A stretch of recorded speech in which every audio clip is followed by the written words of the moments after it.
So,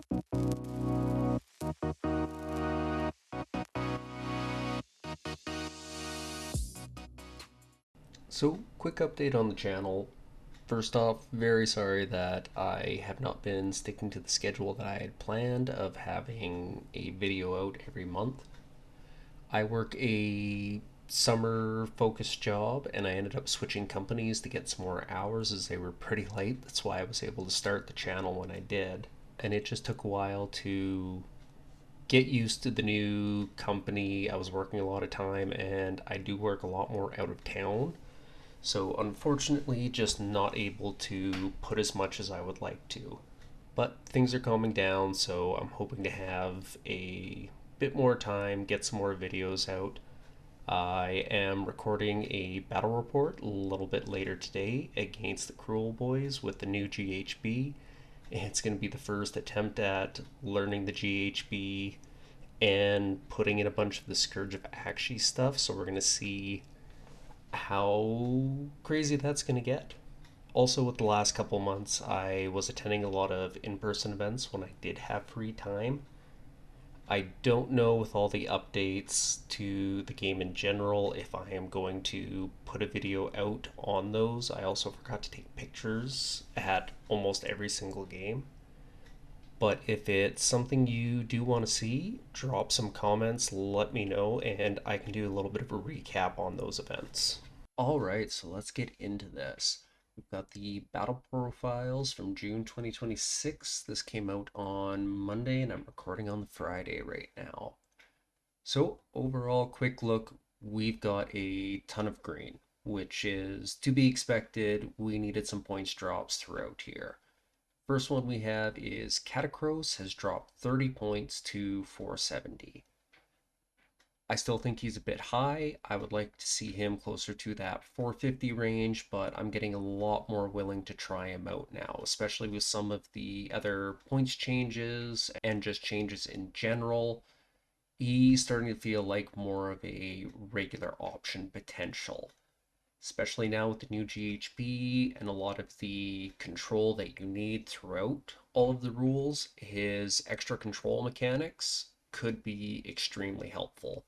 Not going to be trying him out yet, but I might throw some little test lists and just see what he can kind of do.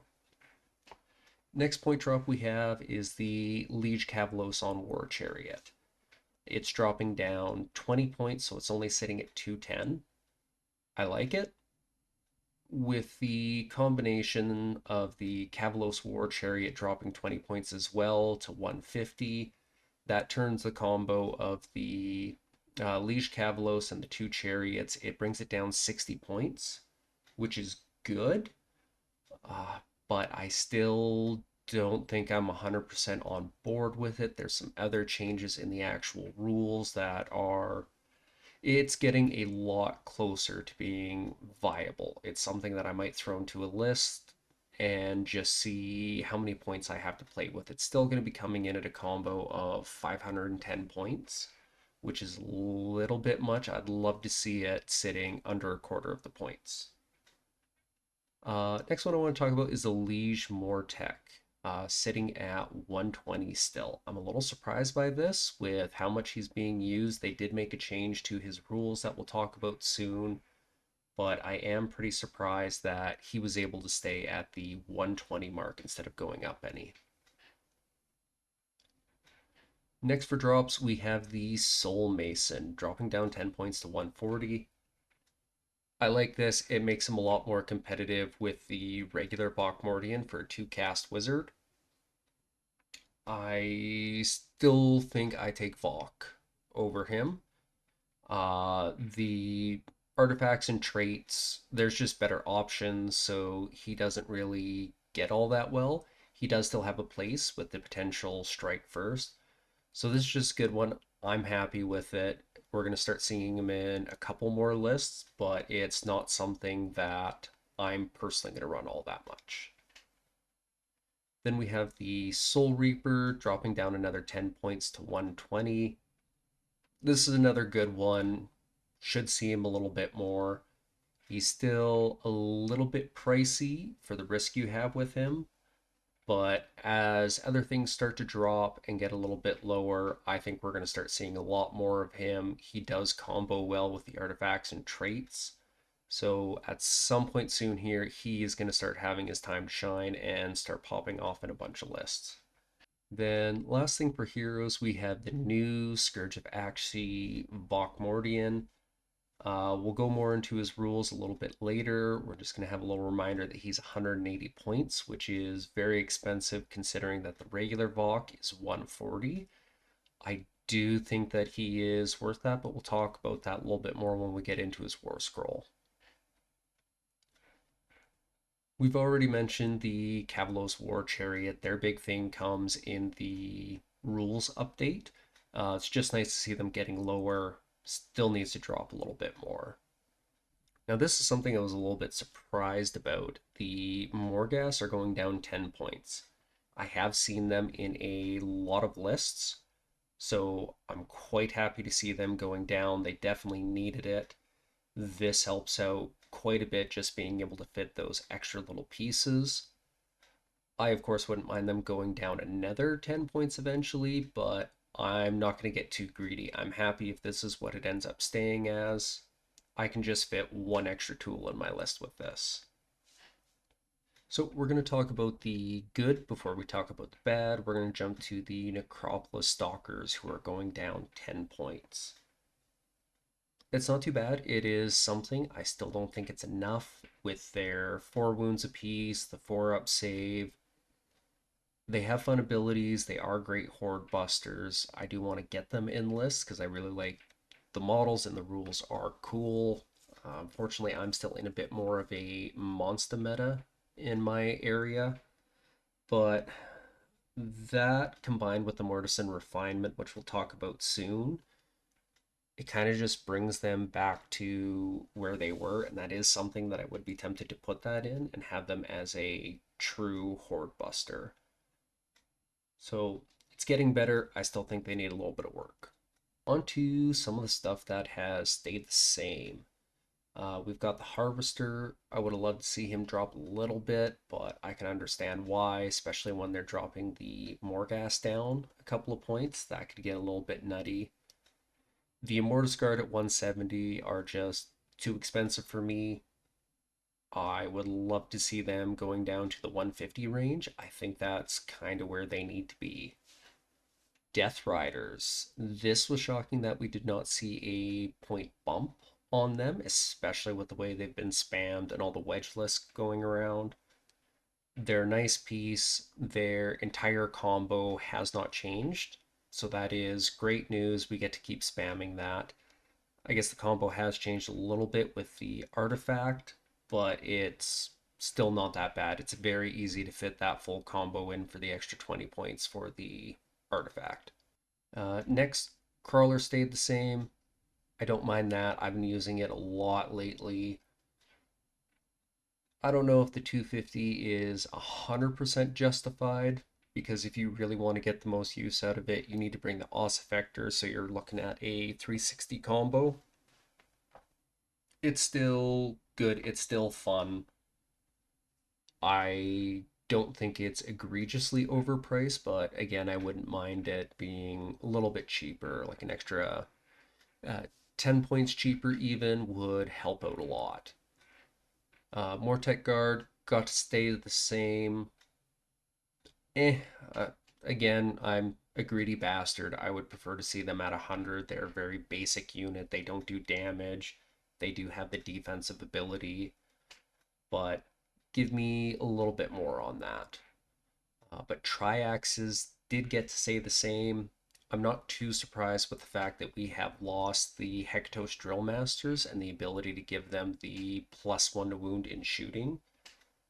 They are still a great unit, though. You're still putting in that nice, consistent damage from range, and you're getting that debuff. And like I mentioned earlier with Catacross, the control shenanigans I think are going to be a lot more important in this upcoming GHB. I think the combination of having Catacross and some Triaxes could be an extremely powerful thing on the board right now with the amount you need to control terrain pieces and objectives.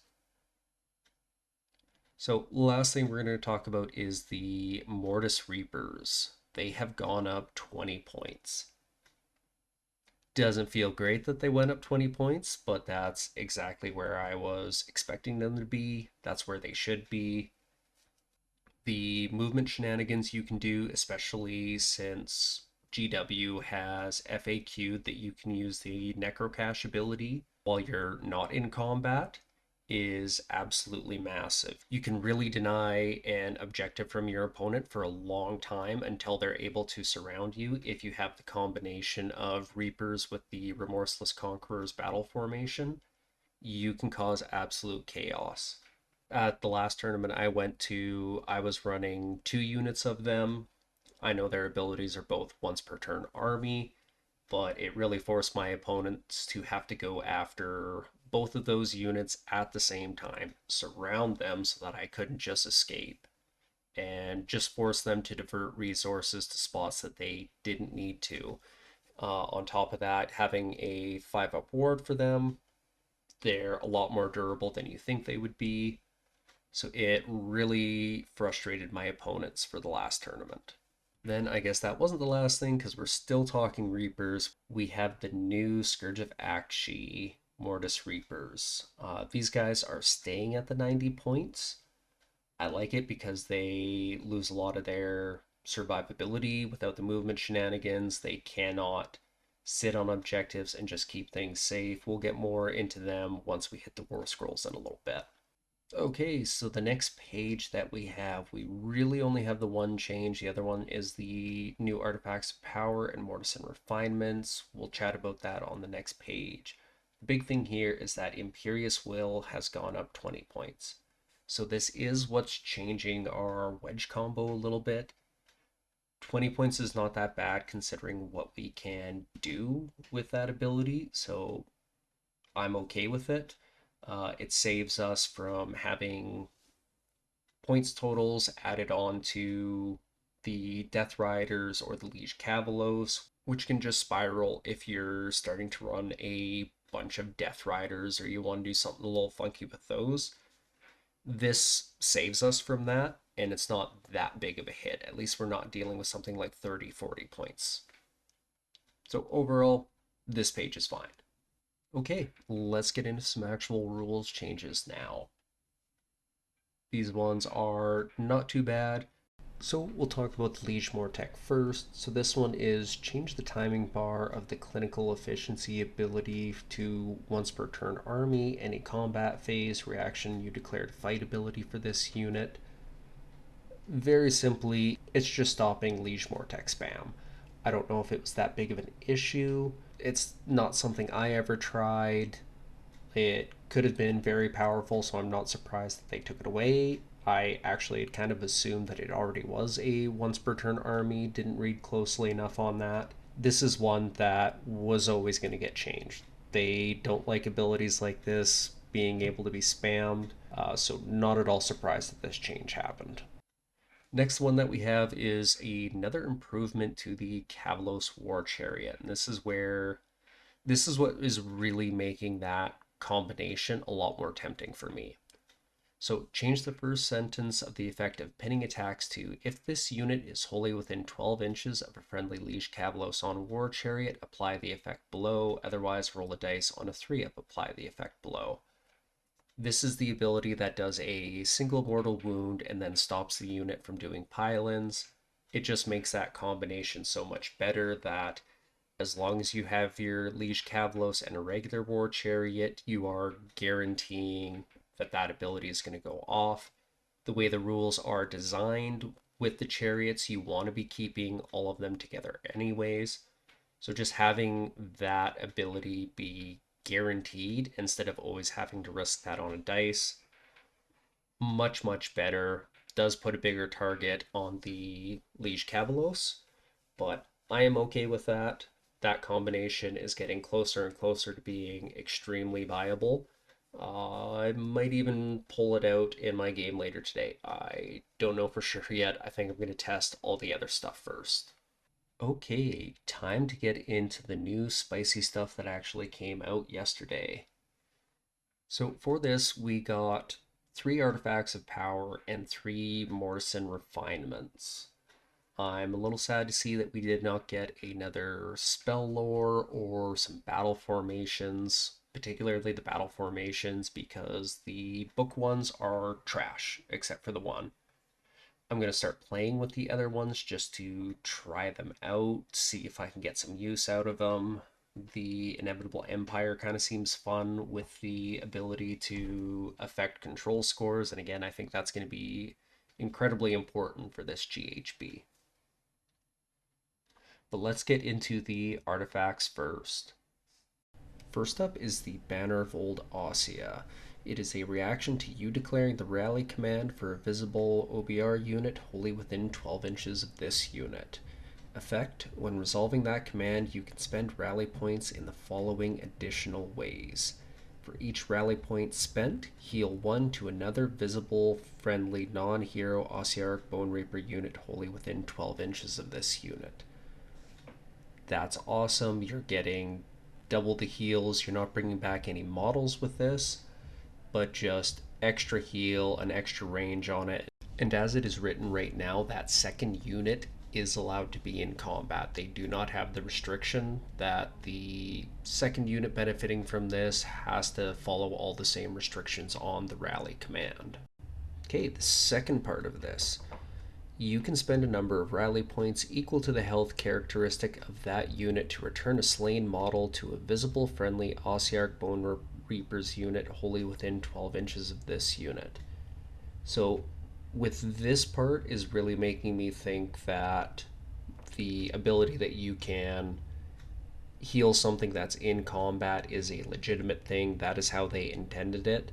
And this is how we're supposed to get some recursion onto units in combat. I really like this. We obviously don't get the double healing with this. It's just you put the rally on to one of your units and then your screen in front of it or whatever needs to have models come back to it. As long as it is also within 12 of that hero, they're getting those models back. Obviously, this is huge with the Bone Shaper, putting it onto him so you're getting those extra 3 dice and really having a chance of bringing back some bigger models like your Morghasts. It's a really fun ability. We'll see how often it gets used, but it could do a ton of work for us. So the next one, the Scarabean Cloak. It's a once per battle, which I don't really love, and your movement phase, so it is a little bit restricted. But the effect: remove this unit from the battlefield and set it up again on the battlefield more than 9 inches from all enemy units. That could be huge, especially on Liege Cavaloses. If they get tagged by something, they can't risk a retreat. You can get your Liege Cavalos out of there, get them way off in the distance. This could be a really good get out of jail free card. So last one, Soul Web Gem. Once per battle, end of any turn. Declare this unit can only use this ability if it was destroyed this turn. Set up a replacement unit identical to this unit on the battlefield, wholly within friendly territory and not in combat. Then allocated number of damage points to the replacement unit equal to its health characteristic -1. Ward rolls cannot be made for those damage points. I don't know why, GW, you have to do this weird allocation thing. You can just say it comes back with 1 health. It's a lot quicker, a lot easier to figure it out, but GW loves to be wordy. This is a good get out of jail free card. You can be a bit aggressive with a hero, like if you're wanting to throw this on again, Liege Cavalos. With the target on the back of the Liege Cavalos on War Chariot. If you are trying to use that combo, you could throw it on him. Big thing is, though, we have to remember that this is getting rid of our other artifacts of power. So we're going to be sacrificing the Shard of Necros, the Blade of the Nadir, or the Amulet of Gnosis as well.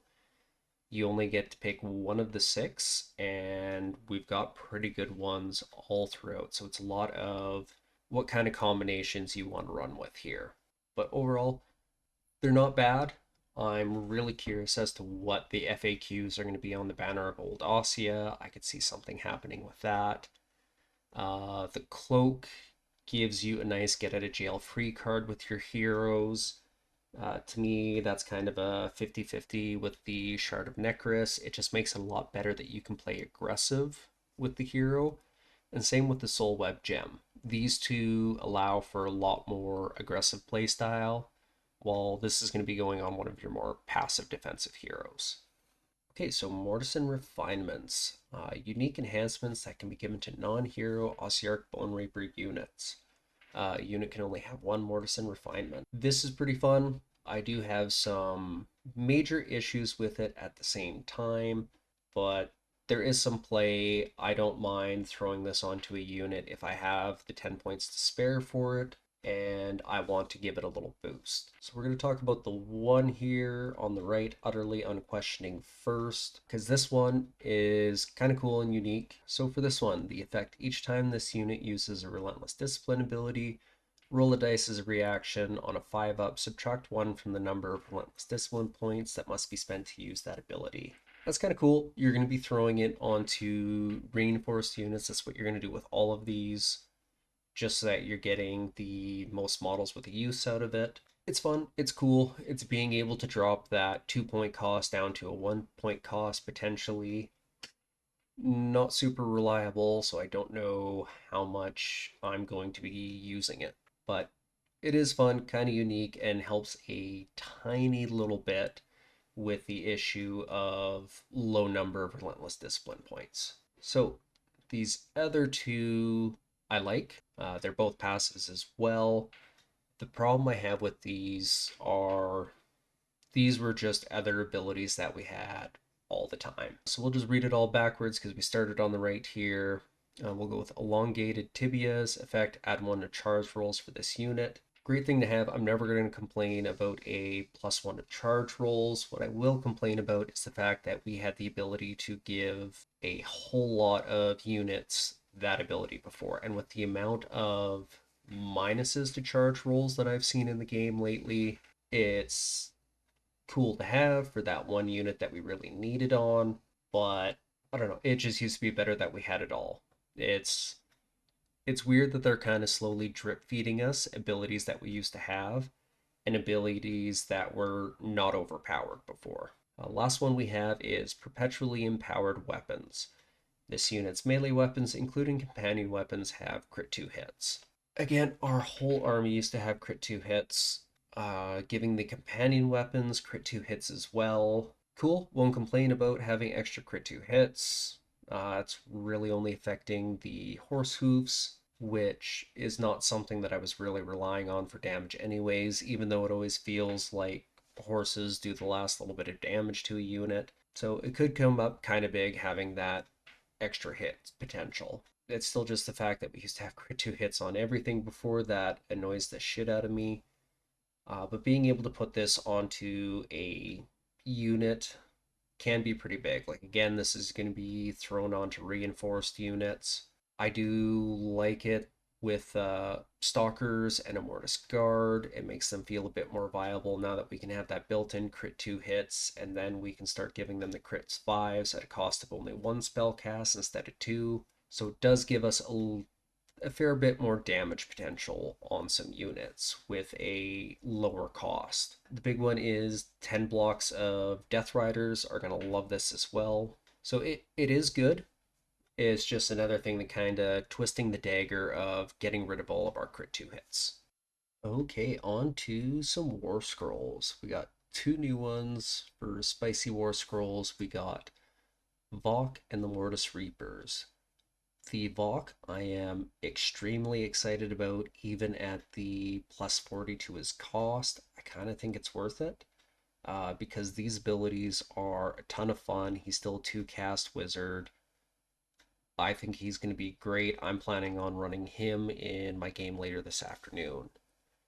So the first one is Master of the Bone Tithe. Effect: your opponent must pick one of the following effects. I love this because we're getting this off every single hero phase. There's no range on it. It's not all that complicated. It's an easy one. You're always getting use out of it. So the first effect that your opponent can pick is Pay the Tithe. Your opponent must pick a unit in their army on the battlefield to be the target. They cannot pick a manifestation or terrain feature. Then inflict d6 mortal damage on the target, and until the start of your next turn, the target cannot be healed, have slain models returned to it, or be replaced. For them paying the tithe, it's very thematic. I really like that. They are giving up bones so that we get our tithe on it. The downside is definitely that they get to pick what unit this is going on to. It does have to be an actual unit, which is good. They're going to pick something that they're not worried about losing a little bit of stuff into. But with our ranged threats, it can still help us to get rid of that unit. It could be a screen, and especially when it's not allowing them to heal, have slain models returned to it, or replaced. That replaced is big. If they're forced to throw it onto a screen that they want to bring back, we're just slowing that down, and it's a little bit of double turn denial. So the next one is deny the Ossiarchs their rightful due. We get to pick one of the following effects. You gain 4 Relentless Discipline points. Pick an objective we do not control. For the rest of the turn, add 5 to the control scores of friendly Ossiarch Bone Reapers units while they are contesting that objective. Or for the rest of the turn, add 2 to the attack's characteristics and add 6 inches to the range characteristics of this unit's Gaze of Death. So later stages of the game, we're going to start seeing a lot more of players denying our rightful due. The discipline points is great if you happen to be really low on them. That's a great thing to have. You can be a bit more aggressive at the top of the battle round and then really start using them in the end. Or if you're going at the top of the battle round, you just have 4 extra ones to play with. If you're able to fit Vokmortian and Catacross in the same list, that could be really good for getting that fight twice with Catacross. For the second bullet point, I love that with the control scores. Again, I'm going to keep harping on it. I think controlling is going to be extremely important in this GHB. Having something else that it is objective only, but having something else that is going to be majorly boosting our control score is huge. Plus, again, if you have Catacross and Vokmortian in the same list, you could be giving units that use a Relentless Discipline points a +8 to their control score. Massive, massive. The last one, getting 2 more attacks on the Gaze of Death, which is also getting a range boost. So you're going to be at 18-inch range, 3 attacks, 3s, 2s, rend 1, d6 damage. I don't know how much I would be using this unless there's something that I just need to get rid of and I can have them in range. It has some potential, but I think I'm typically going to take the extra discipline points or the extra control score. Those are the real winners out of this, but every once in a while, might need to throw that guy down. Okay, and then onto his spell. Cowed into an action. It's casting value of 7, it's got a range of 18, and it must target a visible enemy hero. The effect, until the start of your next turn, each time an enemy unit within the target's combat range uses a command, unless your opponent spends 1 rage dice to use the command has no effect. It still counts as having been used, and the command points spent to use it are lost. This is really good. I really like it. The 7 to cast does mean it's one of the tougher spells, but it is well worth it. And it's a combination of things that are making this good. On one hand, you're just getting rid of their rage dice, which are going to be big for those last minute things. If you get lucky and your opponent has no rage dice, you're just stopping them from using commands in that area. If the timing is right, where they're out of the rage dice and they need to do something to keep a hero alive or to try and push through and kill something and use those rage dice, they're just not going to be able to. You are depleting them of resources and you are attacking 2 resources at the exact same time. Well worth it. This spell alone really is justifying that points increase. And then this on top of it, it all makes sense. I'm fine paying the 180 points for them for these 2 abilities. I think they're a ton of fun. One is thematic for the season, the other one is just thematic for what Vokmordian is. He's the master of the bone type. He should be pushing that type in the game and forcing your opponent to pay something. So overall, Vokmordian is great. I'm going to be using him later today to test out these new abilities, see how much I like them in practice. So last thing for this video, we have the new Mortis Reapers. These guys are staying at that 90 point cost. So they're staying nice and cheap. They're interesting. I'll put it that way. Let's get into their abilities. All the stuff on the top is the same as it always has been. So their first ability they have is Terminate Their Command. It's a once per turn army, any charge phase. The charge phase part of this is big. If this unit is in combat, pick a visible enemy hero within 12 inches of this unit to be the target. If the target is more than 3 inches from all other enemy units, apply the effect below. Otherwise, roll a dice. On a 3-up, apply the effects below. Remove this unit from the battlefield and set it up again within 1 inches of the target.